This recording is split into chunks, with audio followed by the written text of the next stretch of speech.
आजकल एक मूवमेंट चल रही है सिविल नाफरमानी की। सिविल नाफरमानी की तरफ से एक पार्टी के लीडर ने ये कॉल दी है और उसकी तरफ से जो पहली फेज है वो ये है।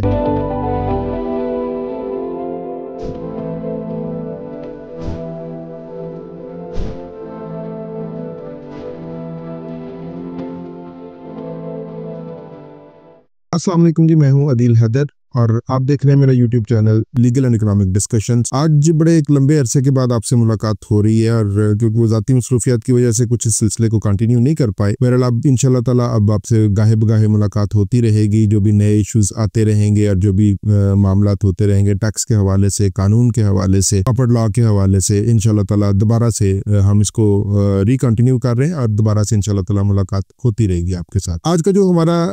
पहला टॉपिक है, ये सबसे पहले तो मैं ये बता दूं कि ये कोई सियासी या कोई ऐसा नहीं है। ये एक ऐसी चीज़ थी जो मैं बड़े सोचने के बाद इस चीज़ को मैंने मुनासिब समझा कि आम लोगों तक, जनरल पब्लिक तक इस इंफॉर्मेशन को फैलाया जाए ताकि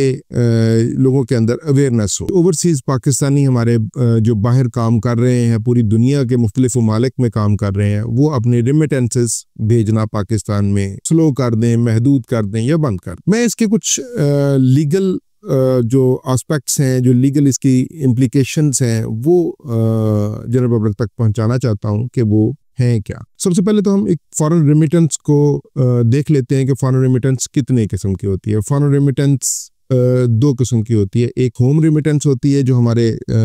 अजीज जो बाहर बैठे हुए हैं, ओवरसीज पाकिस्तानी हैं, वो अपनी फैमिली को सपोर्ट करने के लिए माहाना पैसे भिजवाते हैं through banking channel, through legal channel.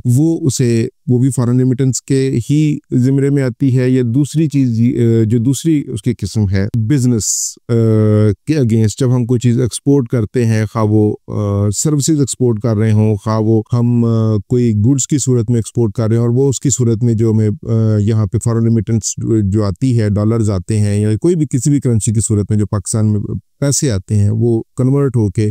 हमें रुपयों की सूरत में मिल जाती। ये जो आजकल एक मामला चल रहा है, हम इस पे थोड़ी सी मैं रोशनी डालना चाहूँगा ताकि लोगों को अवेयरनेस हो कि ये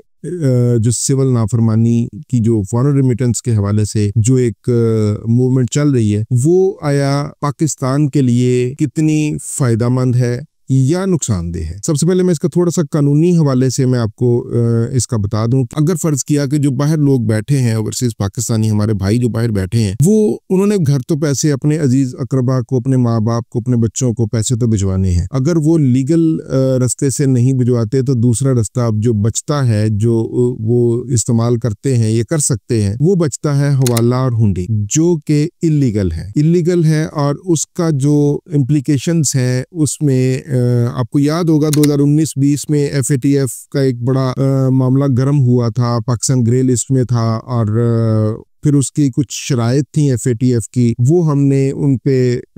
अमल किया तो पाकिस्तान जो है ना वो ग्रे लिस्ट से अल्हम्दुलिल्लाह वो निकल गया। और उसके अंदर क्या क्या शराइत थी वो एक लंबी लिस्ट है, मगर उसके अंदर एक चीज़ जो बड़ी बड़ी अहम थी वो मनी लॉन्ड्रिंग की भी थी, जिसके लिए हमें एंटी मनी लॉन्ड्रिंग एक्ट को दोबारा अमेंड करना पड़ा। 2020 में इसके स्कोप को मजीद वाइड कर दिया गया कि एंटी मनी लॉन्ड्रिंग है क्या और इसके अंदर क्या क्या चीज़ आती है। जो ये हवाला और हुंडी है, जो बाहर से लोग पैसे भिजवाते हैं इलीगल वेज से, वो हवाला और हुंडी कहलाता है, वो इलीगल है। उसके हवाले से जो चीज़ें मैं आज आपके सामने रखना चाह रहा हूँ वो ये है कि सेक्शन जो 4 है एंटी मनी लॉन्ड्रिंग एक्ट का, वो हवाले, हुंडी, मनी लॉन्ड्रिंग और दूसरी जो इलीगल एक्टिविटीज मनी लॉन्ड्रिंग के हवाले से आती हैं, उसकी पनिशमेंट को एलाबोरेट करता है। उसके अंदर हवाला हुंडी जो है ना वो मनी लॉन्ड्रिंग के जिम्मे में आती है, जिसकी सजा 1 साल से लेके 10 साल तक है, और उसका जो जुर्माना है वो 25 मिलियन रुपए है। और ये कंपनीज की सूरत में, लीगल पर्सन की सूरत में ये जुर्माना 100 मिलियन तक भी जा सकता है। दूसरा ये कि जो मनी लॉन्ड्रिंग से एसेट क्रिएट होगा, खा वो प्रॉपर्टी की सूरत में हो, फिक्स एसेट हो या मूवेबल एसेट हो, वो भी कॉन्फिस्केट हो सकता है। ये जो कॉन्फिस्केशन है या ये जो अटैचमेंट ऑफ प्रॉपर्टीज है, ये सेक्शन 8, सेक्शन 14, सेक्शन 15 इसको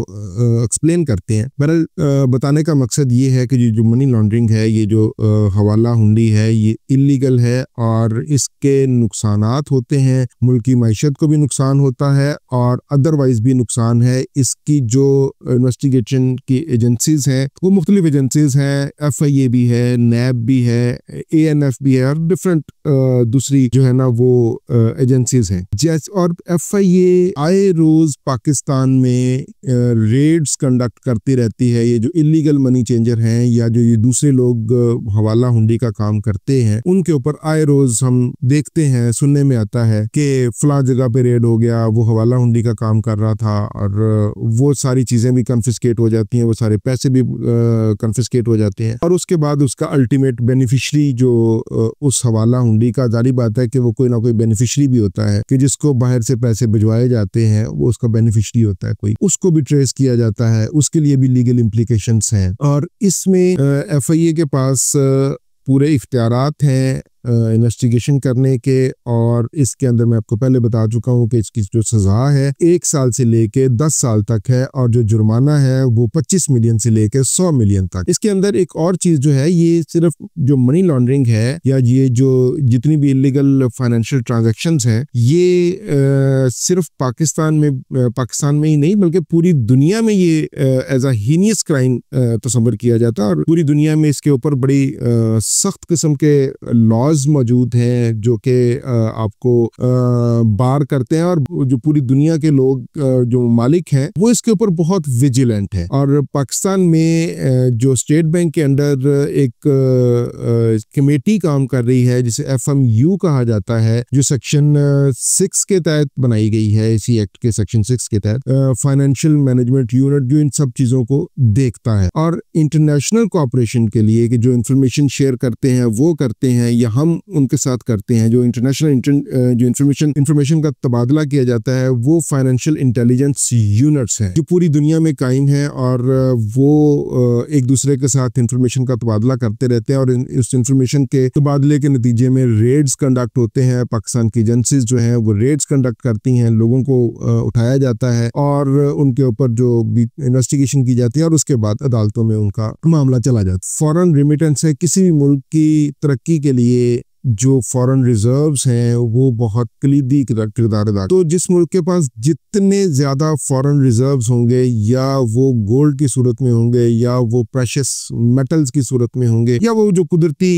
जो नेमतें परवरदिगार ने, जारी बात है, सारी दुनिया में अता की हैं, वो जितनी जिसके पास होंगी वो मुल्क उतना ही बेहतर कहलाएगा, तरक्की याफ्ता कहलाएगा, अमीर कहलाएगा। तो उसके अंदर एक चीज फॉरेन रिजर्व्स भी हैं कि आपके पास दूसरे मुल्कों की करेंसी कितनी मौजूद है आपके स्टेट बैंक के अंदर जो रेगुलेट हो रही है। बताने का मकसद आज का वीलॉग बड़े अरसे के बाद किया और उसमें सबसे पहला वीलॉग ही ऐसा हो गया, मगर मैं इसको कोई सियासी रंग या मैं किसी किस्म का कोई ऐसी चीज नहीं देना चाहता और ना ही इसको देना चाहिए, क्योंकि एक पाकिस्तानी होने के हैसियत से और एक लॉ का एक तालिब इल्म होने की हैसियत से मेरे सामने ये चीज काफी दिनों से सोशल मीडिया पे और नेशनल मीडिया पे ये चीज आ रही थी कि जी ये बाइकाट किया जाए इसका और इसकी पहली फेज ये होगी और दूसरी फेज फटाफट जो भी होगी। तो इसका मुझे ये हुआ कि मैं इसका आप लोगों को बताऊं ताकि आप लोगों को इसकी इम्प्लीकेशंस का, लीगल इम्प्लीकेशंस का पता चल सके, ताकि आप लोग इसके ऊपर आपको अवेयरनेस हो। सो मैं इस चीज को आपके सामने रखना चाहता था कि ये जो हवाला और हुंडी के जरिए अगर कोई यहाँ पे पैसे भेजेगा तो वो अव्वल तो पूरी दुनिया में जितनी भी ट्रांजैक्शंस हैं, ये सिर्फ हमारे मुल्क में ही कैश में ज्यादा काम होता है या हमारे जैसे जो और मुल्क हैं, पूरी दुनिया में तो अब ट्रांजैक्शंस ही बैंकिंग पे चली गई हुई हैं, और वहाँ पे तो अगर कोई कैश लेके जाता है तो उसको ऐसे देखा जाता है, मोस्ट ऑफ द टाइम ऐसे देखा जाता है जैसे ये कोई एलियन उनके मुल्क में आ गया है, क्योंकि वो कार्ड पे चलते हैं, बैंकिंग सिस्टम पे चलते हैं, क्रेडिट कार्ड, डेबिट कार्ड्स पे चलते हैं। सो ये मुश्किल है वहाँ पे भी, और इलीगल भी है, और उनकी जो फाइनेंशियल यूनिट्स हैं, जो इंटेलिजेंस यूनिट है इसके, फाइनेंशियल इंटेलिजेंस यूनिट्स, वो बहुत विजिलेंट है। पाकिस्तान में भी FIA आए रोज इसके ऊपर रेड्स कंडक्ट करती है। सो ये इलीगल है, और मैं ये किसी को भी बिल्कुल एक कानून का तालिब इल्म होने की हैसियत से मैं ये किसी को रेकमेंड नहीं करूँगा कि वो हवाले और हुंडी का ज़रिया जो है ना वो ट्रांसफ़र ऑफ मनी के लिए इस्तेमाल करें। बहरहाल इंशाल्लाह ताला आपके साथ मज़ीद मौज़ूआत पर भी, टैक्स के मामलात पर भी इंशाल्लाह ताला अब रेगुलर मुलाकात हुआ करेगी।